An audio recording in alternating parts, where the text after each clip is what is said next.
anoda machohwa awo mombe nhatu mbudzi nhatu nganembo dzako pane mari dazvo kudaro ndisatumba Peter achitaura mutanga Frank Nyasha.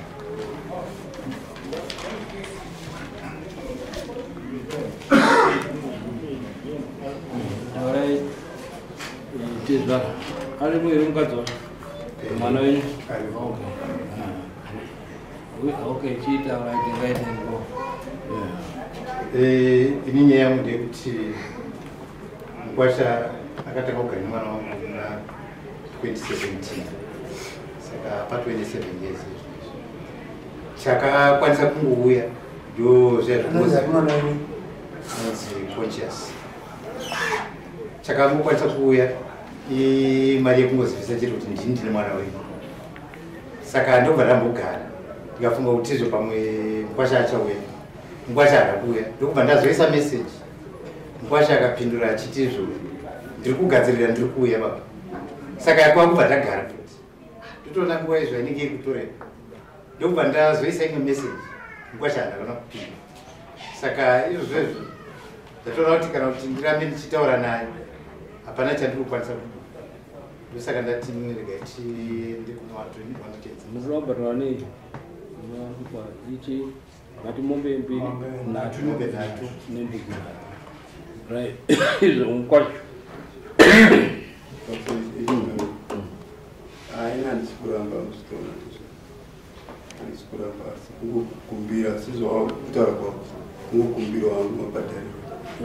Taura mabhadhariro aunoda kuita kunze kwasvo wakaoma izvo. Taura mabhadhariro acho aunoda kuita votiwo nhasi vanobva vachindobatawo satezvaro auya voti mangwani uya mutore chakati. Ndikanyepa kutanga kuti ndikati mangwana ndiri kutonyepa vosi nezvo chakambondishupa. Hauna here chipfuyo mudanga mako? Andi. Nai, hamuna chipfuyo mudanga? Munorima nemombe dzani? Munogara mutaundi? Hamuna ma-TV? Ega. Kuti tezvara ega. Mumbobvisawo TV wondoonaka.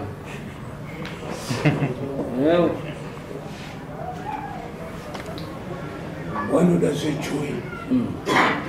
Ukaita zvekuroora. Hantu unotambira here pamwedzi pamwedzi? Unoita basa rei? Ndinoisa uri kapeti? Ndimi vanhu vanoita mari kaivo? Zvaunobva wati zii usingabhadhari kana mbichana chii? urongwa nenditori nawo pandakasvika nedambudziko rekubirwa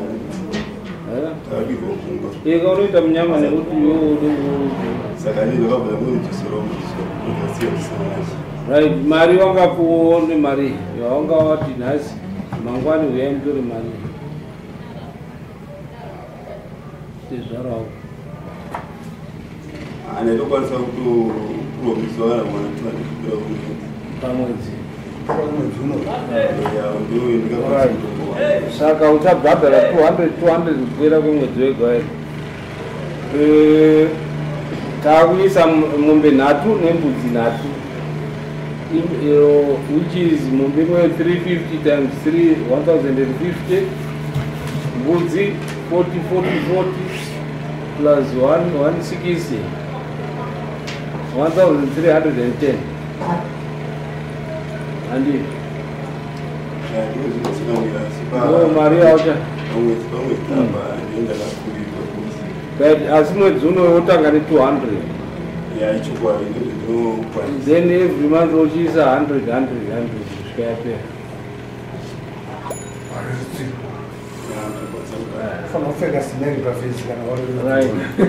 Makosi enyi mari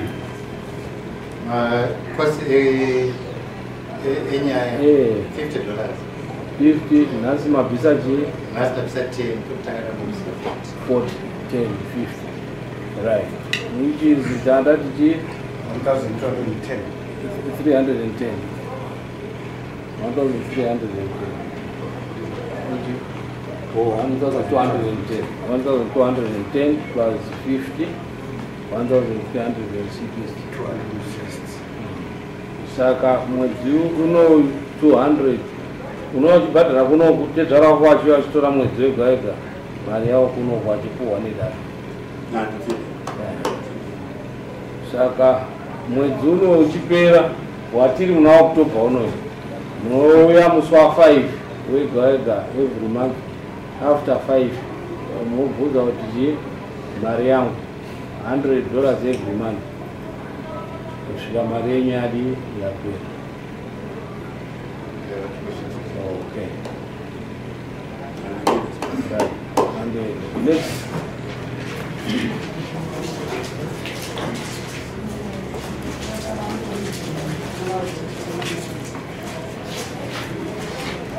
Tombo family.